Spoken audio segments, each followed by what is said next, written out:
Always a moment in everybody's life when you become embarrassed by your parents. Am I right? It can be the fact that they pick you up from school, they're wearing the wrong sort of clothes, and more importantly, they do things that slightly embarrass you. It happens to every single generation. And now I can reveal to you that it's happened to one of our favourite royals. But what has gone wrong, and how did they deal with this diva tantrum? Hi, good morning, Neil Sean here in the very heart of London. Nice to have your company today.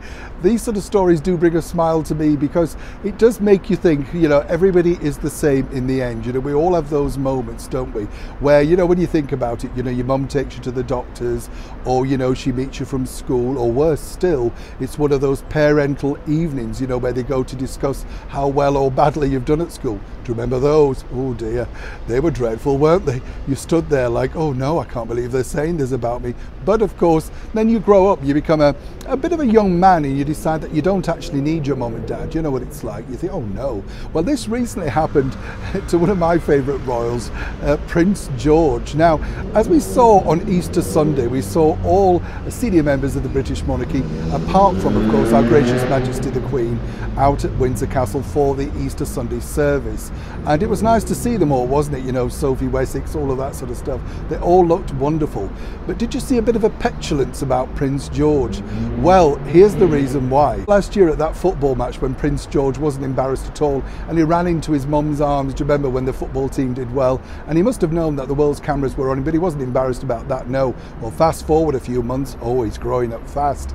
According to a very good source, as you notice, when Catherine and William go out, they normally hold their children's hands. But George has decided that he's now all grown up. Oh dear, is there a diva in the making? And he didn't want to hold mummy's hand. Oh no. And apparently, even though Catherine as ever was very sweet about the whole situation, nothing could persuade him because, as he said, and I'm quoting, and as ever we have to say allegedly, I'm grown up now, mummy. Oh dear. So consequently, Catherine and William thought this was highly amusing, but decided to let him make the walk alone. He was having none of it about holding either his father's hand or indeed Catherine as they walked into the service. And when he came out, you'll notice again that he didn't want to do that either. Obviously, he's got a man with his own mind and he's growing up very quickly. Can't believe how old he is now. And when you look at him, I don't know if you find this, but you remember, covering those stories and thinking, where's all that time gone? But isn't it nice to see that even at that young age, it doesn't matter whether you're royal or non-royal. It just happens to every single parent, does it not?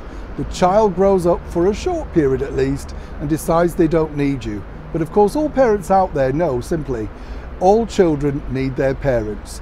And I think Prince George is simply no different to the rest of us. But as ever, time moves on. Neil Sean in the very heart of London.